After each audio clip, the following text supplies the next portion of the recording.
సాగుబడి కార్యక్రమానికి తిరిగి స్వాగతం.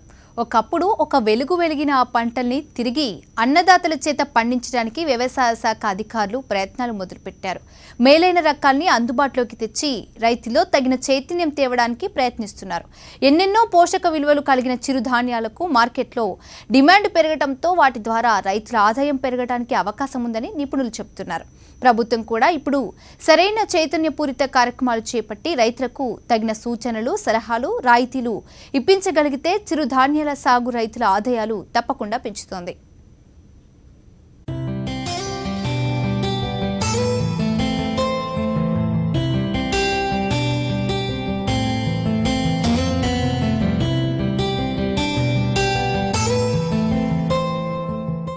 దాదాపు 3 దశాబ్దాల క్రితం వరకు చిరుధాన్యాలనే ప్రధాన ఆహారంగా వాడుతుండేవారు.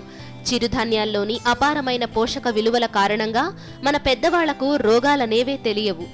ఎప్పుడో గాని ఆస్పత్రుల మొహం చూసేవారు కాదు. ఎప్పుడైతే చిరుధాన్యాలను పక్కన పెట్టి వాటి మొహం చూడకుండా వాటిని ఒక తక్కువ రకం ఆహారంగా చూశామో అప్పటి నుండి అనేక రోగాలు చాప కింద నీరులా సమాజంలో పాకిపోతున్నాయి. సామాన్యులకు సైతం బియ్యం ధరలు అందుబాటులోకి రావడం, చిరుధాన్యాల సాగుపైన రైతులోకం క్రమక్రమంగా ఆసక్తి తగ్గిపోవడం, పెట్టుబడికి తగిన ఆదాయం రాకపోవడంతో వీటి సాగు విస్తీర్ణం గణనీయంగా తగ్గిపోయింది. మన రాష్ట్రంలో చూస్తాం, మన ఆంధ్రప్రదేశ్ రాష్ట్రంలో కాకుండా తెలంగాణతో కూడా మన తెలుగు రాష్ట్రాల్లో మరి గత 1954 అంటే 60 సంవత్సరాలు పైనుంచి 65 సంవత్సరాల నుంచి కూడా ఈ పరిశోధన స్థానంలో కేవలం చిరుధాన్యాల మీద పరిశోధనలు చేస్తున్నామండి. అయితే ముఖ్యంగా ఇక్కడ చోడి పంట అనేది మన విజయనగరం జిల్లాలో మరి ఉత్తర కోస్తాలో మరి గిరిజన ప్రాంతాల్లో చాలా విస్తారంగా పండించేవారు. మరి చోడి అనేది రాగులు అంటాం, చోడు అంటాం, తైదులు అంటాం ప్రకాశం జిల్లాలో. ఇవన్నీ కూడా పూర్వం అంటే ప్లెయిన్స్లో కూడా మైదాన ప్రాంతంలో కూడా చాలామంది రైతులు దీన్ని వాడి చాలా ఆరోగ్యంగా ఉండేవారు. అంటే మరి ఉదయాన్న జావ కానీ అంబలు కానీ తాగి వాళ్ళు పనిలోకి వెళ్ళడం జరిగేది. కానీ 1980 తర్వాత మరి బియ్యం ఎప్పుడైతే చవకైందో దానివల్ల ఏంటంటే రైతుల్లో మరి చాలామంది ప్రజల్లో కూడా గ్రామ ప్రాంతంలో కూడా క్రమేపీ ప్రజలకి బియ్యాన్ని తినడానికి మొగ్గు చూపేవారు. సో దాని తర్వాత రెండో అంశం ఏంటంటే బియ్యం తాలూకా వాడకం బాగా మరి పెరిగింది. సో బియ్యం తాలూకా అందుబాటులో తీసుకొచ్చారు ప్రభుత్వం కూడా.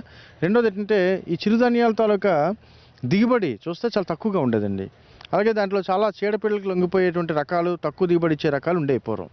సో దాని తాలూకా మార్కెట్ ప్రైస్ అంటే మార్కెట్లో దాని తాలూకా గిరాకీ కూడా అంత ఎక్కువగా ఉండేది కాదు. సో ఇవన్నింటిని దృష్టిలో పెట్టుకొని రైతులు క్రమేపీ ఈ చిరుధాన్యాలు అనేటువంటి చోళ్ళు కానీ లేకపోతే ఈ కొరలన్నింటినీ కూడా మానేసి మొక్కజొన్న వైపు, తర్వాత వేరుశనగ వైపు అలాగా మళ్ళీపోవడం జరిగింది. గాలి, నీటితో పాటు మనం తీసుకుంటున్న ఆహారం కూడా కలుషితమవుతున్న నేటి తరుణంలో సేంద్రియ సాగు విధానం ద్వారా ఉత్పత్తి అయిన ఆహార పదార్థాలకు ఇటీవల కాలంలో విపరీతమైన ఆదరణ పెరుగుతోంది. చిరుధాన్యాల ప్రాధాన్యత అయితే గణనీయంగా పెరిగింది. కొర్ర, చోడి, ఆరిక, సామలు వంటి చిరుధాన్యాల్లో ఉన్న అధిక పోషక విలువల వల్ల ప్రధానంగా చిన్నారులు, బాలింతలు, వ్యాధిగ్రస్తులకు మంచి ఆహారంగా వీటిని వైద్యులు సూచిస్తున్నారు. ఈ నేపథ్యంలో విజయనగరం వ్యవసాయ పరిశోధనా స్థానం చిరుధాన్యాల సాగును ప్రోత్సహిస్తోంది.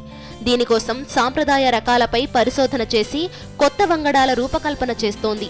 అన్నదాతలను ఆధునిక విధానంలో సాంప్రదాయ పంటలను సాగు చేసేందుకు కావలసిన అన్ని సౌకర్యాలను కల్పిస్తోంది. వీటి సాగు ద్వారా మంచి ఆరోగ్యంతో పాటు ఆదాయాన్ని సంపాదించవచ్చని పరిశోధకులు సూచిస్తున్నారు. దేశంలో కానీ ముఖ్యంగా మన భారతదేశంలో మన జీవన శైలి అనేది బాగా మారిపోయింది. ప్రజలందరూ కూడా మరి ఉద్యోగాలు చేసుకున్నారు. వ్యవసాయం నుంచి ఇతర ఉద్యోగాల వైపు లేకపోతే కూలి పనుల వైపు వెళ్ళిపోవడం జరుగుతుంది. అయితే ఈ మారినటువంటి జీవన శైలికి రెండు మరి అవకాశాలు. ఒకటి ఏంటంటే ఆరోగ్యంగా ఉండాలంటే ఆహారపు అలవాట్లనే మార్చుకోవాలి, లేదంటే కష్టపడి మరి శారీరక శ్రమైనా ఉండాలి.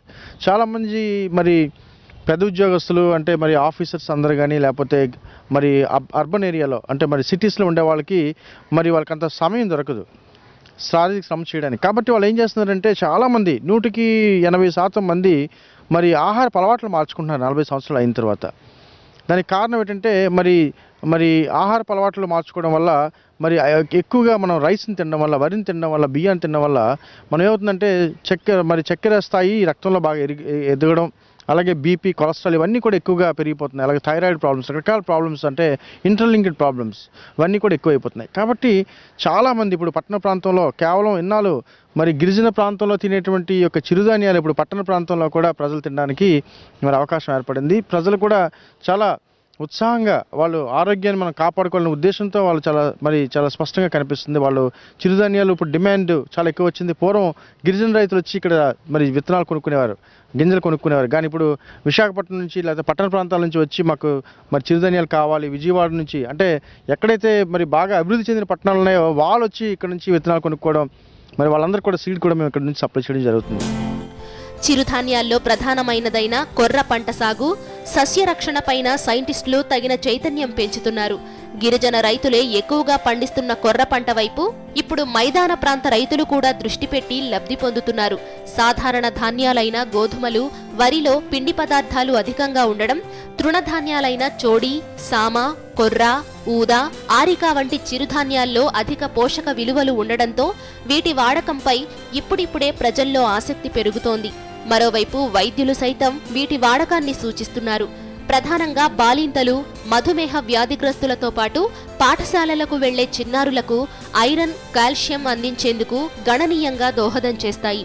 వీరితో పాటు 40 సంవత్సరాలు దాటిన వారికి ఎముకల్లో కాల్షియం తగ్గడం వల్ల ఎముకలు పెళుసుబారి విరిగిపోవడం వంటి సమస్యలు వస్తుంటాయి. వీరికి ఈ చిరుధాన్యాలు మంచి ఆహారంగా ఉపయోగపడతాయి. కొర్ర పంటనే తీసుకుంటే దీన్ని సాగు చేయడం కష్టంగా ఉండేది. మేలైన రకాలు అందుబాటులో ఉండేవి కావు. ఇప్పుడా పరిస్థితి లేదు. కొర్రల్ని తయారు చేసే మెషిన్లు కూడా అందుబాటులోకి వచ్చాయి.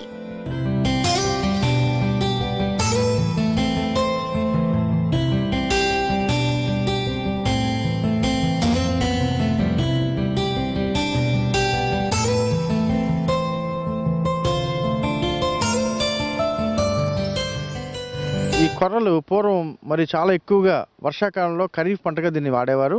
సో దాంతో మంచి రుచికరమైనటువంటి కొర్ర పాయాసం చేశారు, కొర్ర అన్నం తినేవారు, రకరకాల కొర్ర జంతికలు తినేవారు. ఇవన్నీ కూడా కనుమరుగైపోయాయి. మరి సంక్రాంతి పండుగ వస్తే అందరూ కూడా చిరుధాన్యాలు చేసిన వంటకాలు పెట్టేవారు. అయితే ఈ చిరుధాన్యాల్లో ముఖ్యంగా మీరు చెప్పినట్టంటే పూర్వం సరైన వంగడాలు లేకపోవడం వల్ల మరి దీని తాలూకా వినియోగం తగ్గింది. అయితే మనం రీసెంట్గా ఈ పరిశోధన స్థానం నుంచి మరి చోడులో కానీ లేకపోతే కొర్రల్లో కానీ తయారు చేసినటువంటి రకాలు మన పరిశోధన వ్యవసాయ విశ్వవిద్యాలయం కొర్రల్లో సూర్యనంది అనే ఒక మంచి రకాన్ని విడుదల చేయడం జరిగింది. ఇది పంటని మీరు పొలంలో కూడా చూడొచ్చు. ఇక్కడ ఇది చాలా ఎక్కువ దిగుబడి వస్తుంది.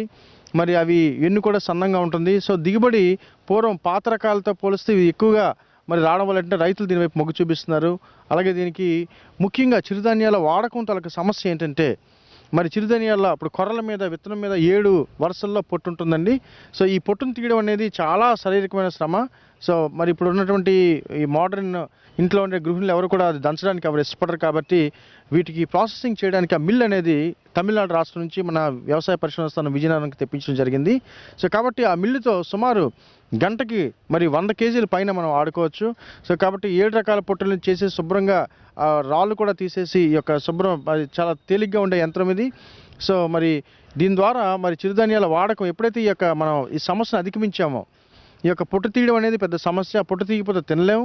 కాబట్టి ఈ కొర్రల్లో ఈ పొట్టు అనేది పెద్ద సమస్యగా ఉండేది. కాబట్టి దీన్ని అధిగమించి మనకి ప్రాసెస్ చేసిన గింజల్ని ఇప్పుడు మరి బియ్యాన్ని మరి అందరికీ కూడా రైతులకి చుట్టుపక్కల ఉండే ప్రజలందరికీ కూడా మేము పాపులరైజ్ చేస్తున్నాం. అలాగే స్పెన్సర్స్, అలాగే విజయవాడలో మరి చాలామంది మరి కస్టమర్స్ వస్తున్నారు. వాళ్ళు అక్కడ నుంచి సీడ్ పంపించమన్నారు. అలాగే గరికపాడు ఇవన్నీ చాలా రకరకాల ప్రాంతాల నుంచి మరి సీడ్ వాళ్ళకి ఇవ్వడం జరుగుతుంది. సో కాబట్టి ఈ కొర్రలు అంటే పూర్వం ఉండే రకాలు కాకుండా ఈ గత 5-6 సంవత్సరాల నుంచి ఈ కొర్రల్లో మన దేశంలో లభ్యమైనటువంటి అత్యుత్తమైన రకాలన్నీ కూడా మన పరిశోధన స్థానానికి తెప్పించి నంద్యాలలో ఒక కొర్ర పరిశోధన స్థానం ఉందండి. అది మేజర్ స్టేషన్ కొర్రలకి. ఆ తర్వాత ఇక్కడ మనం చేస్తున్నాం. సో కొర్రల్లో ఉండే అన్ని రకాలను ఇక్కడ తెప్పించి మనం ఇక్కడ టెస్ట్ చేసి మన ప్రాంతానికి ఎటువంటి రకాలు ఉంటాయి, బాగుంటుంది, ఎక్కువ దిగుబడి ఏమొస్తుంది, తెగుళ్ళని తట్టుకునే రకాలు ఏమున్నాయి అని చెప్పి మనం చూసి గుర్తించి వాటిని విత్తనాన్ని మల్టిప్లై చేసి మన రైతులకి ఇవ్వడం జరుగుతుంది. చిరుధాన్యాల పంటలు సాంప్రదాయ పంటలు కావడంతో పాటు కేవలం సేంద్రియ విధానంలో మాత్రమే సాగు చేస్తారు. దీనివల్ల మంచి పోషక విలువలతో పాటు ఎటువంటి వ్యాధికారకాలు శరీరానికి చేరవు. వీటిపైన విజయనగరం జిల్లా గాజులరేగ వ్యవసాయ పరిశోధనా కేంద్రం శాస్త్రవేత్తలు వీటిపై గడిచిన 2 శతాబ్దాలుగా పరిశోధన చేస్తున్నారు. వీటి ఫలితంగా అనేక కొత్త వంగడాలు రైతులకు అందించే ప్రయత్నం చేస్తున్నారు. తాజాగా ఈ వ్యవసాయ క్షేత్రం వారు కొర్రల్లో సూర్యనంది రకాన్ని పరిచయం చేశారు. ఈ రకంలో పంట కాలాన్ని తగ్గించడం, గరిష్ట దిగుబడినివ్వడంతో పాటు చీడపీడలను తట్టుకునే విధంగా అభివృద్ధి చేశారు. కొర్రలు అనేది చాలా సులువైన పంట అండి. 65 నుంచి 75 రోజుల్లో పంట దిగుబడికి వస్తుంది. సో మనకి సాధారణంగా ఖరీఫ్లో వేసుకున్నట్లయితే మనకి అగ్గి తెగులు అనేది వస్తుంది. అలాగే షీత్ బ్లైట్ అంటే పాము పొడ తెగులు వరిలో ఎలా ఉందో చోడులో కూడా ఉంటుంది, కొర్రలో కూడా ఉంటుంది. ఈ రెండు తెగులు బాగా ఎక్కువ ఉంటాయి. ఎండాకాలంలో రబీలో వేసుకునేటప్పుడు ఎండలు కానీ ఎక్కువైతే మరి తుప్పు తెగులు ఎక్కువ వస్తుంది. సో సాధారణంగా ఈ తెగులు వల్ల మనకి అంత అపారమైన నష్టం లేదు కాబట్టి సాధారణంగా రసాయనాలు లేకుండా కొర్రలు కానీ లేకపోతే చోళ్ళు కానీ పండిస్తుంటాం. సాధారణంగా రసాయనాలు జల్లకుండా మరి మనకి మార్కెట్లో దొరుకుతుంది జీవ నియంత్రణీయాలు, మరి సూడోమోనాస్ ఫ్లోరసెన్స్ని మరి 10 మిల్లీగ్రాములు 10 గ్రామ్స్ 1 లీటర్ నీటిలో కలిపి మనం పిచికారీ చేసుకున్నట్లయితే సాధారణంగా ఈ తెగులన్నింటినీ కూడా మరి నివారించడానికి అవకాశం ఉంటుంది. అలాగే అగ్గి తెగులు నివారించడానికి కూడా ఈ సూడోమోనాస్ ఫ్లోరసెన్స్ని మన 10 గ్రాములు మరి కిలో విత్తనానికి మనం పట్టించినట్లయితే మనకి అగ్గి తెగులు కూడా రాకుండా అవకాశం ఉంటుంది. కాబట్టి ఈ రకంగా మరి ఈ యొక్క చిరుధాన్యాల వాడకంలో మరి సమగ్ర సస్యరక్షణలో సాధారణంగా ఎరువుల తాలూకు వాడకం కూడా మేము తగ్గిస్తున్నాం. కేవలం సేంద్రియ ఎరువుల మీద మేము ఆధారపడి మరి పచ్చిరొట్ట మరి చూసారు, అక్కడ పచ్చిరొట్ట అక్కడ ఉంది, అక్కడ కట్టిజనం ఉంది, అలాగే పిల్లి పెసర రకరకాలు కట్టిజనంలో వేస్తున్నాం. అలాగే ఎరువులు, కంపోస్ట్ పిట్ ఇవన్నీ కూడా చేయడం వల్ల, ఈ కంపోస్ట్ ద్వారా చేయడం వల్ల రసాయనాల తాలూకు వాడకం తగ్గించి ప్రజల్లో ఆరోగ్యం పట్ల చైతన్యం కలిగించి ప్రజల్లో ఈ చిరుధాన్యాలకు వాడకం విస్తారంగా పెంచడం ద్వారా మరి రాబోయే రోజుల్లో చిరుధాన్యాలకి మంచి మరి భవిష్యత్తు ఉంటుందని చెప్పి మేము ఆశిస్తున్నాం. 2 తెలుగు రాష్ట్రాల్లోనూ కొర్ర, చోడి పంటల సాగు ఏ ఏటికాయేడు విస్తీర్ణం పెరగడంపై వ్యవసాయ శాస్త్రవేత్తలు హర్షం వ్యక్తం చేస్తున్నారు.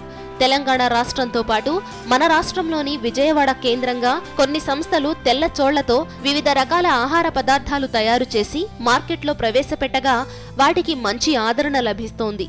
తాజాగా కొన్ని బేకరీల్లో కూడా వీటితో బిస్కెట్లు, వివిధ ఫుడ్ ఐటంలు తయారు చేసి మార్కెట్లో ప్రవేశపెడుతున్నారు.